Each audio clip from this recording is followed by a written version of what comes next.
حمدا وشكرا لله صلاة وسلاما على رسول الله أما بعد قال الله تعالى في كتابه الكريم أعوذ بالله من الشيطان الرجيم يا أيها الذين آمنوا اتقوا الله حق تقاته ولا تموتن إلا وأنتم مسلمون وقال النبي صلى الله عليه وسلم اتق الله حيثما كنت. Pertama sekali kita bersyukur kepada Allah Subhanahu wa taala karena Allah masih memberikan kepada kita jamaah sekalian adalah nikmat sehat dan sempat. Sebab sehat ada tapi tak sempat tak jadi.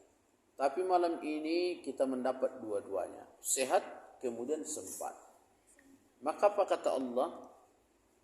La in syakartum la azidannakum. Jika kamu bersyukur, la azida akan kami tambah. Apa yang tambah itu? Nikmat. Wala in kafartum, jika kamu kufur, ingat ajab Allah itu sangat pedih. Maka itu yang pertama, kita mesti bersyukur. Kapanpun, dimanapun. Orang beriman, kalau dia mendapat nikmat, dia bersyukur. Kalau dia mendapatkan ajab atau ujian atau musibah, kalau dia mendapatkan musibah, dia bersabar. Itu rumusnya. Kalau dia mendapatkan nikmat, dia bersyukur. Kalau dia mendapatkan mendapatkan musibah, dia bersabar. Semoga kita termasuk hamba Allah yang bersyukur. Amin. Kemudian yang kedua, tentu kita tidak lupa bersolawat kepada manusia termulia yang pernah diciptakan Allah Subhanahu wa taala, yakni Rasulullah sallallahu alaihi wasallam. Manusia yang sampai mau meninggal pun yang diingatnya adalah kita-kita ini, umat. Ketika malaikat Jibril bertanya dan malaikat Israel bertanya kepada Nabi sallallahu alaihi wasallam, wahai Nabi Muhammad, wahai Rasulullah, kenapa engkau bersedih? Pintu surga sudah terbuka untukmu. Maka apa kata Rasul sallallahu alaihi wasallam? Sesungguhnya aku khawatir dengan umatku.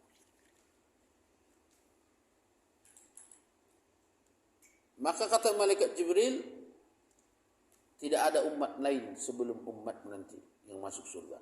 Maka tersenyumlah Nabi mendengar kalimat itu. Semoga kita merindukan Rasul dan Rasul pun rindu dengan kita. Amin ya rabbal alamin. Jamaah rahmatullah subhanahu wa ta'ala, malam ini kita akan membahas sejarah Nabi Zakaria alaihissalam. Nabi Zakaria ini adalah sangat pendek sejarahnya. Tak sepanjang Nabi Musa, tak sepanjang Nabi Nuh. Nabi Nuh itu umurnya 950 tahun. Dakwahnya lama. 950 tahun, pengikutnya belasan orang. Tak sampai ratusan. Maka yang terkenal membuat kapal besar siapa itu? Nabi Nuh alaihissalam. Maka kalau Nabi Zakaria di Al-Quran pun bahkan tidak diceritakan seberapa sejarahnya. Pendek memang ceritanya, tapi mudah-mudahan bermanfaat bagi kita yang mendengarkan. Nabi Zakaria ini, dia masih ada hubungannya dengan Nabi Isa alaihissalam. Hubungannya, ibunya Maryam, istrinya Imran. Maryam itu kan putrinya Imran. Kemudian ada surat dalam Al-Quran itu namanya Imran, Ali Imran, keluarga Imran. Jadi Nabi Zakaria masih berhubungan famili atau kekeluargaan dengan dengan Maryam. Yang mana ibunya Maryam, kakaknya ibunya Maryam adalah istri Nabi Zakaria. Jadi Nabi Zakaria masih ada hubungan famili. Ketika Nabi Zakaria melihat Maryam di mihrabnya, dia melihat ada buah-buahan yang segar. Dia pun heran. Dari mana dia datang? Kata Maryam, min indillah, dari sisi Allah. Di negara itu tak ada. Di Palestina tak ada musim anggur.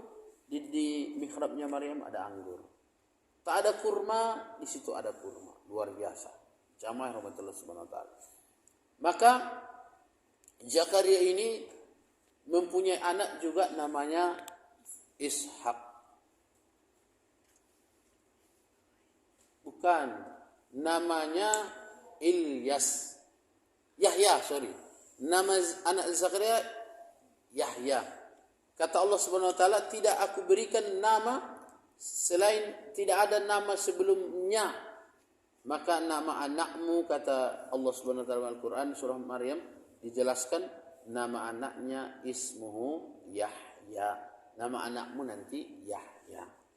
Yahya putra dari Zakaria alaihissalam.